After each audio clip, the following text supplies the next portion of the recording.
여러분, 오늘 제 의상 어떤가요? 클래식한 분위기를 좀 연출해 봤는데 클래식해 보이나요? 우리는 흔히 인류에게 오랜 시간 사랑받아온 예술 작품을 일컬어 클래식, 즉 고전이라는 이름을 붙여 부르곤 합니다. 흥미 위주의 콘텐츠는 일시적으로 반짝, 인기를 얻다가 금세 잊혀지지만 고전 작품은 이름 그대로 오랜 시간이 지나도 우리의 마음속에 남아있는데요. 그 이유는 끊임없이 재창조될 뿐만 아니라 새로운 작품의 모티브가 되기 때문인 것 같습니다. 특히 인간의 희노애락과 내면의 깊은 성찰이 담긴 고전 음악은 유명 광고나 로고송 등 우리의 일상 곳곳에서도 공존하고 있죠.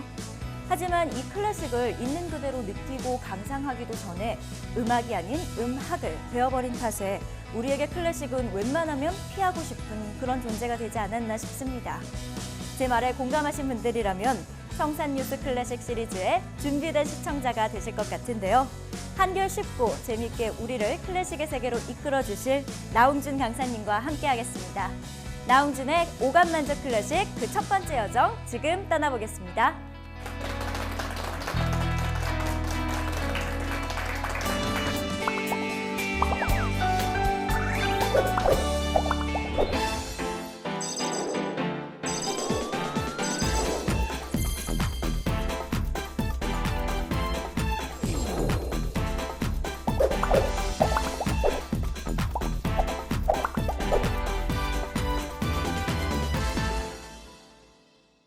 여러분 안녕하세요. 네, 반갑습니다. 저는 트럼펫 연주 활동을 하고 있고요. 그리고 뮤직 테라피스트, 그리고 클래식 해설자로도 같이 활동을 병행하고 있습니다. 오늘 여러분들께 이 클래식의 전반적인 이야기를 좀 하려고 해요. 먼저 질문 하나 드리도록 하겠습니다. 여러분 혹시 음악 좋아하세요? 네. 어떤 음악 좋아하시죠? 클래식. 네, 다른 거 뭐 가요, 팝, 트로트. 네, 트로트. 네. 음악을 그러면 왜 좋아하시죠? 사실 네, 맞습니다. 음악이 우리에게 위로를 해줄 수도 있고요. 또 기분을 좋게 해줄 수도 있는데요. 그러면 질문을 조금 바꿔보겠습니다. 혹시 클래식 좋아하시나요? 네, 네, 맞습니다. 재미없고 지루합니다. 하지만 오랜 시간 이어내려온 클래식 안에 많은 이야기가 존재하는데요. 그 이야기를 제가 오늘 한번 풀어보도록 하겠습니다. 이번 첫 번째 시간은 제가 클래식을 이해하는 시간을 한번 가져봤으면 좋겠어요. 제가 직접 현장에서 우리 콘서트홀에서 연주하는 거 말고 찾아가는 음악회나 또 클래식을 잘 모르시는 분들 앞에서 연주를 할 때 생각보다 많은 분들이 클래식에 관심이 있어야 돼요. 알고 싶어하고. 하지만 좀만 아시다가 클래식 하면 떠오르는 고정관념들, 형식, 용어, 그리고 뭐 에티켓, 복장 이런 선입견들 때문에 결국 역시 내 스타일 아니야 이렇게 마음을 닫는 경우를 봤는데요. 그럴 때마다 이제 제가 얘기하는 거는 이걸 왜 고정관념이 왜 생겼는지, 이게 과연 어떤 의미가 있고 무슨 뜻이 있는지에 대해서 제가 이해를 시켜드리는데 오늘 그 시간을 좀 가져보려고 합니다. 그래서 첫 번째로는 오늘 왜 우리가 클래식을 친하게 접근하지 못할까? 클래식이 왜 낯설까? 그 이유와 그럼에도 불구하고 우리가 클래식을 즐길 때 얻을 수 있는 건 무엇인가?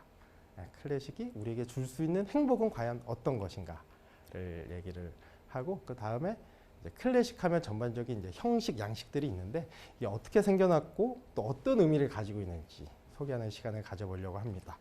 자, 먼저 사진을 한번 봐주세요. 자, 오른쪽에 있는 게 1700년대 유럽의 모습이고요. 독일 라이프치히의 모습인데요. 그리고 그 옆에는 지금 우리가 살고 있는 대한민국의 모습입니다. 클래식은 이 1700년대를 중심으로 한창 왕성하게 선보였던 음악들인데요. 이때 감성의 음악이 지금 현재 사람들이 즐길 수 있을까요? 네, 공감을 할래야 할 수가 없어요. 네.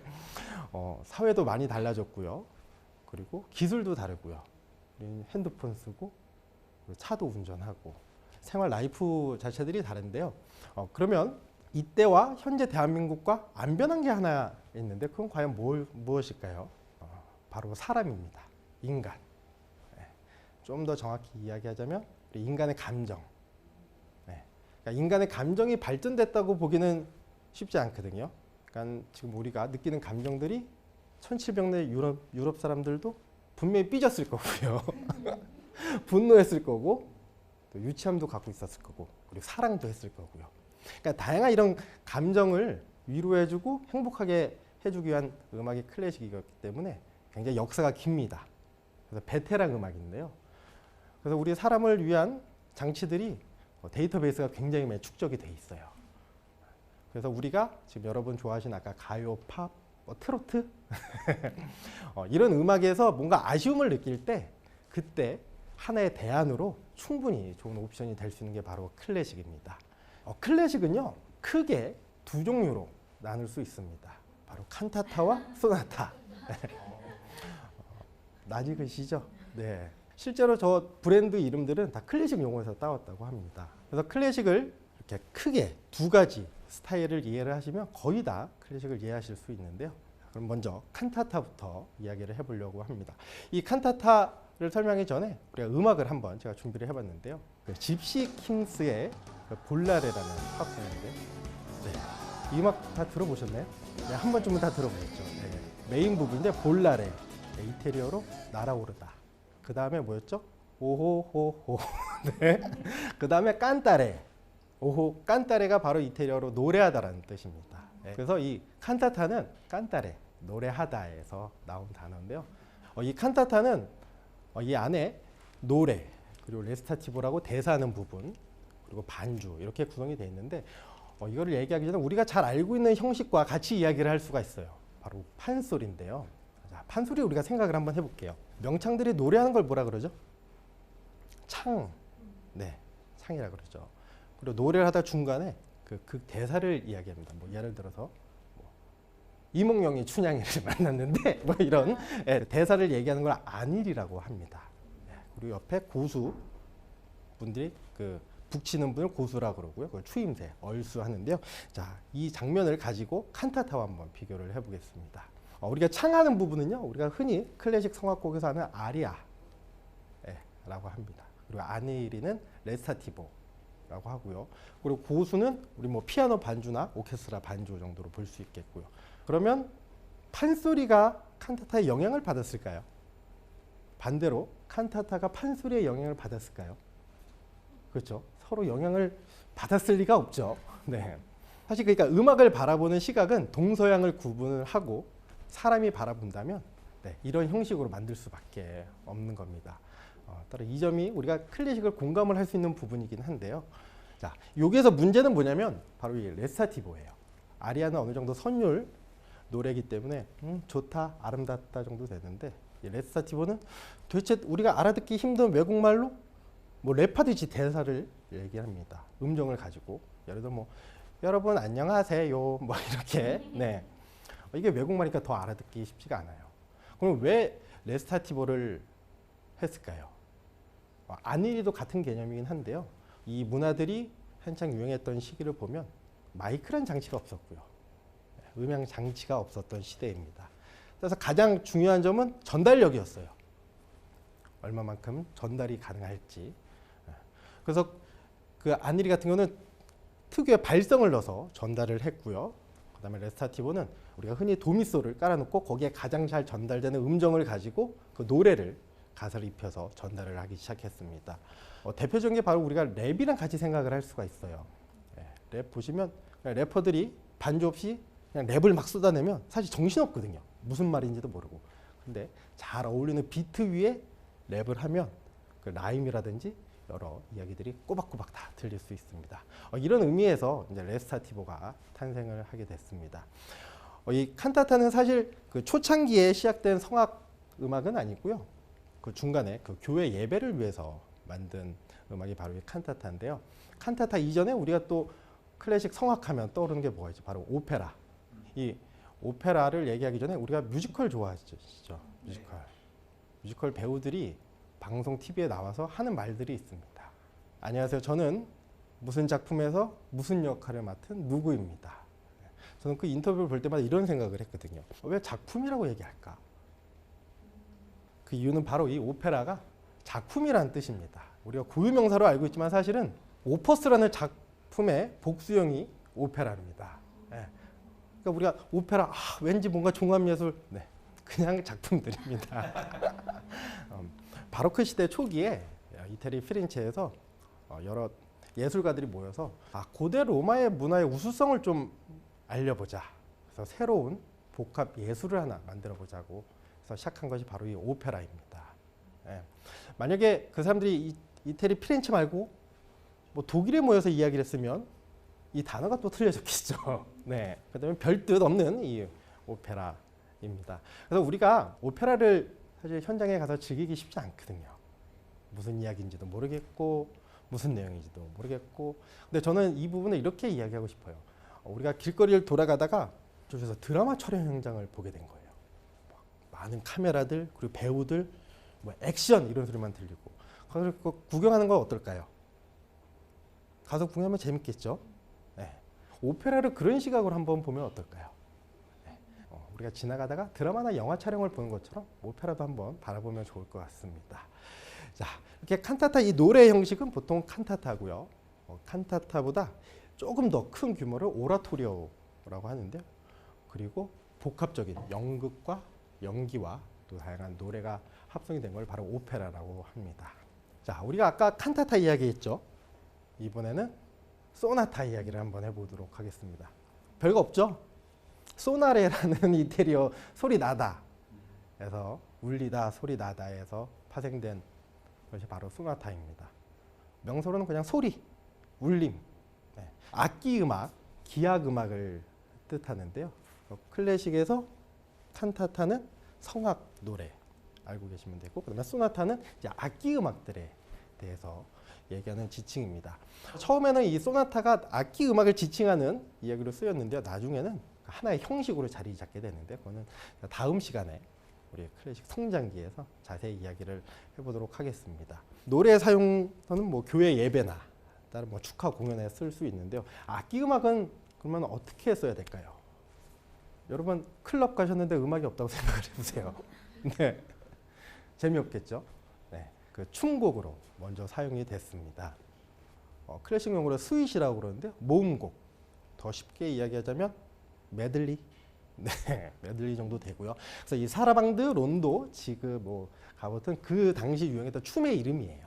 그 춤곡들을 모아놓은 거를 모음곡이라고 합니다. 이랬던 기악 음악이 협주곡, 콘체르토라는 형식으로 더 커지는데요. 콘체르타레, 협동하다 또는 경쟁하다에서 나온 단어입니다. 그러니까 말 그대로 무대 위에서 악기들끼리 협동하고 경쟁하고 소리적으로 이렇게 하나의 소리를 만드는 건데, 우리가 클래식 협주곡하면 어떤 게 떠오르시죠? 바이올린이나 피아노 연주자가 우아한 드레스를 입고 턱시도를 입고 뒤에 수많은 오케스트라를 등지고 앞에서 멋진 솔로 연주를 하는 거. 그게 바로 지금 생각하는 콘체르토인데요. 원래 초창기에는 그냥 서로 다른 악기들이 서로 모여서 무대 위에서 경쟁하는 게 바로 이 협주곡이었습니다. 그러던 중 여러분 사계 들어보셨나요? 초등학교 때, 중학교 때 배우는 사계, 이 비발디의 사계인데, 이 비발디가 오스페달레라는 그 우리나라로 치면 뭐 보육원 정도의 음악 선생님으로 가게 돼서 아이들에게 음악 교육을 합니다. 근데 이 콘체르토의 가장 큰 장점은 뭐냐면 실력에 상관없이 모두 한 무대에 쓸 수 있다라는 장점을 갖고 있습니다. 잘하는 사람은 솔로 하면 되죠. 그리고 약간 실력이 뒤떨어진 사람들은 반주를 하고, 이렇게 그 비발디가 아이들과 한 무대에 서기 위해서 만든 음악이 바로 비발디 사계입니다. 비발디 사계를 들어보시면 솔로 바이올린이 음악을 이끌고요. 나머지는 그 풍경을 같이 노래를 하는데요. 그러면서 이 협주곡이 독주 협주곡으로도 비전이 있구나 해서 점점 발전이 돼서 지금 우리가 보는 독주 협주곡 형태가 나오게 됩니다. 이렇게 같이 모여서 콘체르토라는 이름으로 연주를 하다가 그 다음에 규모가 더 커지면서 나온 것이 바로 이 교향곡입니다. 우리가 좀 낯설어하는 교향곡. 교향곡은 폰이라는 소리와 그다음에 심이라는 다 같이 하다의 뜻입니다. 교향곡은 그냥 다 같이 소리 내는 겁니다. 예. 지금도 그렇지만 한 60명에서 같은 소리를 만드는 공연을 보기는 쉽지 않거든요. 콘체르토는 서로 경쟁하듯이였는데요. 이건 아예 처음부터 합심해서 한 목소리를 내자는 게 바로 심포니였습니다. 그러던 중 심포니는 여러 악장으로 나뉘는데요. 이게 저희도 지금 지겹듯이 그 당시 사람들도 지겹고, 모든 예술의 핵심은 독창성인데요. 또 계속 다른 양식을 찾아내서 그 1, 2, 3악장을 다 합칩니다. 그게 바로 교향시라는 장르로 빠져나오게 됐는데요. 하나의 뭐 단편 소설 정도로 생각하시면 됩니다. 그러면 이 우리가 지금까지 소나타가 어떤 형식을 거쳐서 어떤 편성으로 왔는지 이야기를 했는데요. 이번에는 소나타가 형식으로 쓰인 경우를 이야기를 하려고 합니다. 왜 우리 성악은 가사가 있기 때문에 내용이 직관적이에요. 근데 악기 음악의 단점은 뭐죠? 가사 전달이 안 되기 때문에 이 듣는 사람이 저게 무슨 내용일까? 네, 이렇게 의문을 가질 수 있습니다. 그래서 그걸 보완하기 위해서 만든 게 바로 이 소나타 형식인데요. 우리가 글 쓸 때 가장 중요한 게 뭐였죠? 스토리도 중요하고요. 형식. 네. 기승전결 배워보셨죠? 네. 구조, 그래 보죠. 기승전결이 중요하다. 바로 음악의 기승전결이 바로 이 소나타 형식입니다. 왜 클래식 들으실 때 여러분 뭐 제시부, 제연부, 제1주제, 제2주제 혹시 이런 얘기 들어보셨어요? 네. 저는 아직도 되게 낯선데요. 이 말하는 것 자체가 사실 그냥 기승전결입니다. 왜냐면 그 작곡가 작품의 가장 큰 핵심은 뭐냐면 이 음악이 얼마만큼 사람들의 사랑을 받고 많이 쓰여지느냐가 핵심입니다. 그러기 위해서는 제가 제 음악으로 여러분들을 설득을 해야 돼요. 가사 없이. 그러려면 하나의 구조를 먼저 이해를 시켜야 되는데 처음에 이 제일 주제를 이 멜로디를 썼습니다. 그리고 이걸 어떻게 변형을 해서 제2 주제가 됐고요. 그리고 다시 새롭게 재현을 해봤습니다. 그리고 마지막에 피날레는 이렇게 끝납니다. 그러니까 이런 암묵적인 그 음악의 설득력을 표현한 것이 바로 이 기승전결입니다. 이 화제를 바꿔서 여러분들께 기분 좋은 상상을 한번 우리가 해보는 시간을 가졌으면 좋겠는데요. 여러분 집에 가셨더니 우체통에 초청장이 하나 와 있습니다. 핸드폰을 잘 만드는 A사에서 신제품을 발표하는데 여러분들이 왔으면 좋겠다는 그런 초청장입니다. 보니까 축하 공연에 BTS가 출연하고요. 네. 그 제품을 설명하는 사람은 청바지에 검은색 목폴라를 자주 입으시는 분이 설명을 한다고 합니다. 그래서 기쁜 마음에 그 초청장을 들고 그 장소로 갑니다. 갔더니 벌써 이제 사전 행사가 시작된 거예요. 여러 사람들이 기계도 만져보고 또 회사에서 준비한 다양한 이벤트들이 열리고 있었습니다. 그 기계를 충분히 접해보고 나중에 방송이 나와서는 자, 좀 있으면 BTS의 축하 공연이 있겠습니다. 라는 방송이 나오고 무대 위에 BTS가 나와서 한바탕 또 흥을 돋굽니다. 자, 그리고 방송에서 자, 이제 잠깐 여러분 티타임을 가지시고 이제 본 행사를 시작하도록 하겠습니다. 그래서 듣고 로비에 나와보니까 뭐 맛있는 음식들과 커피, 뭐 다과들이 세팅이 돼 있어요. 그래서 그걸 또 신나게 또 즐기고 이제 행사장으로 들어갑니다. 청바지에 검은색 목폴라를 입고 머리가 반쯤 벗겨지신 분이 물 하나 갖고 나와서 발표를 합니다. A사의 핸드폰이 여러분들이 별로 좋아하지 않는 브랜드예요. 근데도 초청장이 오면 가시겠습니까? 뭐 가지 않을까요? 이 방식을 연주회와 다시 한번 이야기를 해보도록 하겠습니다. 사전 행사는 우리가 클래식 음악회에서 흔히 얘기하는 서곡 부분, 오버처라는 거고요. 그리고 협주곡, 그럼 BTS가 축하 공연을 하듯이 당대 유명한 솔리스트가 와서 협주곡을 연주를 합니다. 그리고 인터미션을 갖고요, 티타임을 갖고 그리고 교향곡을 연주를 합니다. 사실 이 교향곡은 모든 작곡가들의 지식을 집대성해서 만든 음악입니다. 나중에 고전주의 시대 때 이 교향곡이 만들어지는데요. 따라서 이 교향곡 발표는 이 음악가들의 생계를 좌지우지할 수 있었고 또 후원자를 찾을 수 있는 도구가 되기도 했습니다. 그러면 우리가 발표를 한다고 사람들을 모아놓고 10분 안에 끝나면 어떨까요? 싫겠죠. 모든 사람들도 싫고 하나의 포맷을 만들었어야 되는데 그 오버처는 오페라에서 주로 쓰이는데 우리가 드라마 시작할 때 내용이 시작하기 전에 음악이 나오죠. 그리고 드라마 장면들이 지나가듯이 오버처는 오페라 시작을 알리는 음악입니다. 연주의 시작을 알리는 음악으로 서곡이라는 오버처를 쓰고요. 관중 동원을 해야 되기 때문에 당대 유명한 솔리스트를 초청을 해서 흥행을 시키고 잠깐 쉬었다가 이제 본론으로 교향곡으로 들어가게 됩니다. 그래서 저희가 연주회를 여러분들이 클래식 연주회를 보실 때 이런 기분으로 먼저 접근을 한번 해보셨으면 좋겠어요. 뭐 하나의 초청장 정도 생각해서 그 전체적인 분위기를 즐기시는 시간이 됐으면 좋겠습니다. 다음은 제가 그 현장에서 많은 분들과 이야기를 하고 또 그분들이 저에게 가장 많이 질문을 했던 질문들인데 제가 몇 가지를 좀 가지고 와봤습니다. 클래식을 본격적으로 듣고 싶은데 음악 종류도 너무 많고 잘 모르겠어요. 어떤 음악부터 시작하면 좋을까요? 네, 이런 질문들 많이 해주시는데요. 오늘부터 나도 클래식을 한번 경험해볼까? 하는데 종류가 너무 많아요. 작곡가들도 너무 많고 종류도 너무 많고 어떤 음악이 좋을까? 이런 질문들을 많이 해주시는데요. 저는 이렇게 이야기하고 싶습니다. 몽당 연필인데요. 짧은 게 최고입니다. 네. 모두 길면 재미없어요. 그러니까 짧은 음악부터 들으면 되는데 이 클래식에도 생각 외로 짧은 음악들이 굉장히 많습니다. 짧은 음악을 찾으려고 하는 것보다 어떤 음악을 틀어놓고 그 좋아하는 부분만 찝어서 들으셔도 돼요. 좋아하는 부분을 듣고 이 뒤가 궁금한데? 그러면 뒤도 한번 들어보고 이 전에는 어떻게 전개가 될까? 이 전에도 한번 사용을 해보고 그래서 그런 개념으로 음악도 접근을 하셨으면 좋겠습니다. 두 번째 질문인데요. 처음 클래식 연주회를 가보려고 합니다. 하지만 음악회 타이틀도 제각각이고 종류가 너무 많은데요. 과연 어떤 음악회부터 경험하면 좋을까요? 네, 이 전에도 아까 음악회 이야기를 했었는데 헬스장이랑 같이 비교를 할 수 있을 텐데요. 가장 좋은 헬스장은 어딜까요? 집 앞에 있는. 네, 뭐니 해도 집 앞 헬스장이 최고입니다. 네. 불편하면 안 돼요. 불편하면 안 되고 가장 여러분들이 계신 곳에서 가장 편하게 갈 수 있는 그런 헬스장이 최고입니다. 그 연주회장도 똑같아요. 우리가 흔히 클래식 연주회 공연장 하면 뭐 예술의 전당, 세종문화회관, 뭐 롯데콘서트 여러 대형 콘서트홀들을 생각을 하는데 그런데 말고도 생각보다 클래식 연주회가 여러 군데서 열립니다. 백화점 문화센터가 있고요.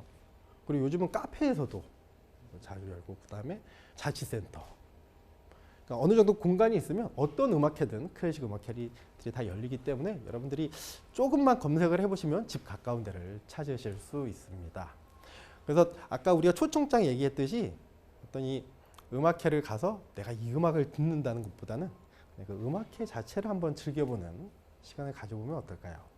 한 번씩 기분 전환 하러 뭐 어디 바다 보러 가시고 또 한강도 가시고 하실 텐데요. 그런 옵션 중에 하나로 오늘 연주회장 한번 가보자. 가셔서 주무시고 오셔도 됩니다. 작년 여름에 굉장히 더웠었는데요. 무더운 도심에서 가장 시원한 곳이 두 곳이 있습니다. 바로 은행과 클래식 공연장인데요. 네. 가셔서 편하게 시원한 곳에서 클래식 음악을 라이브로 들으시면서 잠시 휴식을 취하시고 오셔도 됩니다. 음악회 갈 때 복장은 어떻게 입는 것이 가장 좋을까요? 꼭 정장에 구두를 신고 가야 될까요? 이런 질문도 많이 받는데요. 참고로 저는 연주회 할 때 빼고 구두를 신고 연주회를 보러 가본 적이 없습니다. 구두 신으면 발 아파요. 네, 그냥 가장 편한 복장으로 가시면 되는데요. 이 부분은 제가 한번 이렇게 이야기를 할 수 있습니다. 야구 유니폼인데요. 여러분들 야구장 가실 때 가장 재밌게 즐길 수 있는 복장이 뭘까요? 자기가 응원하는 팀의 야구 유니폼을 입고 가서 같이 응원을 하면서 그건 가장 재밌습니다. 하지만 처음 가는 분들은 유니폼 부담되죠. 또 사야 되고. 그래서 가장 편한 복장으로 가서 즐기시는데 연주회도 똑같습니다. 나중에 연주회 가는 게 즐겁고 어느 정도 또 의미를 담고 싶을 때 오늘은 좀 복장에 신경을 써보자. 꼭 정장이 아니더라도 자기 가장 멋진 옷과 또 멋진 신발을 신고 음악회를 가는 걸 추천드리는데 그 전에는 그냥 편하게 가시면 됩니다. 하지만 혹은 그러면 슬리퍼에 반바지도 되나요? 라고 물어보시는 분들이 계세요. 뭐 되긴 하죠. 네. 근데 이 반바지에 슬리퍼는 사실 어딜 가나 어울리지를 않습니다. 그렇기 때문에 여름이어도 어느 정도는 갖추고 가시는 게 좋을 것 같아요. 복장 얘기 말고도 또 가장 많이 여쭤보시는 게 이 클래식 공연의 박수는 어떻게 되나. 클래식 공연에는 두 가지의 박수 스타일이 있습니다. 안다 박수와 눈치 박수가 있는데요. 보통 저희가 교향곡을 하면 1악장, 2악장, 3악장, 4악장이 있고요. 뭐 협주곡은 1악장, 2악장, 3악장 이렇게 나눠져 있는데 안내 방송이 처음에 나옵니다. 악장 간의 박수는 삼가해 달라고. 근데 문제는 뭐냐면 어디가 악장의 끝이고 어디가 음악의 끝인지 모른다는 게 문제예요. 저도 가끔 제가 잘 익숙하지 않은 음악을 들어갈 때는 아 이게 어디가 악장 끝이고 어디가 음악의 끝이지 잘 모를 때가 있습니다. 이 삼가해달라는 이유는 사실 서로 다른 이야기를 하는 겁니다. 하나의 주제를 가지고 이렇게도 이야기해보고 1악장, 좀 느리게도 이야기해보고 2악장, 조금 빠르게도 이야기해보고 3악장, 완전히 더 화려하게 더 빠르게 이야기해보고 하는 게 4악장인데 이 흐름 사이에서 박수가 나오면 자칫 그 음악의 이야기 흐름이 깨질 수 있다라고 해서 삼가를 부탁을 드립니다. 왜 우리가 한창 얘기하고 있는데 중간에 누가 끼어들면 흐름이 끊기고 짜증나잖아요. 같은 원리입니다. 그래서 연주회장을 가면 도대체 이 박수를 언제 쳐야 되나 모르시는 분들 눈치 박수를 칩니다. 연주회가 끝나자마자 또 그 음악에 대해서 지식을 가지고 계신 분이 바로 박수를 시작하면 네. 근데 사실 이 안다 박수도 그렇게 좋은 박수라고는 볼 수가 없어요. 현장 울림이 있는 음악에서는 그 울림이 사라질 때까지 그 음악으로 생각을 하는데 끝나기 전에 그치 이제 끝나는 순간이 다가온다 하다가 끝나자마자 박수를 치는 경우가 많은데 제가 이 안다 박수와 눈치 박수를 굳이 안 쓰시더라도 정확하게 박수 칠 수 있는 타이밍을 알려드리도록 하겠습니다. 이 한 가지만 아시면 돼요. 연주자가 인사할 때만 박수를 쳐주시면 됩니다. 그리고 들어올 때 박수 치시고 그리고 연주가 다 끝나면 연주자가 여운을 충분히 가진 뒤에 긴장을 풀거나 그리고 지휘자가 지휘봉을 내려놓고 뒤돌아서 여러분들께 인사를 시작할 때 그때 마음껏 박수를 쳐주시고 나머지 시간은 오로지 음악을 느끼시는데 할애하시면 될 것 같습니다. 오늘은 이렇게 전반적으로 클래식을 이해하는 시간을 가져봤는데요. 우리가 알고 있는 그 클래식의 고정관념, 명칭들, 형식들 사실 이게 그렇게 어려운 암호들이 아닙니다. 제가 SNS를 보니까 이런 이야기가 있더라고요. 음악이 우리에게 가장 줄 수 있는 큰 선물은 위로와 희망이다라고 어떤 교수님께서 글을 올리셨더라고요. 아까 처음에도 얘기했지만 우리가 기능 많은 핸드폰을 좋아하는 것처럼 여러분들이 좋아하시는 음악 목록에 클래식이라는 기능을 하나 추가를 해놓으시면 나중에 뭔가 새로운 기능과 옵션이 필요할 때 클래식이 충분히 그 역할을 다할 것입니다. 그래서 여러분들이 클래식이 들려주는 위로와 행복을 언젠가 한 번쯤은 꼭 느껴보셨으면 좋겠습니다. 오늘 여기까지 하겠습니다. 감사합니다.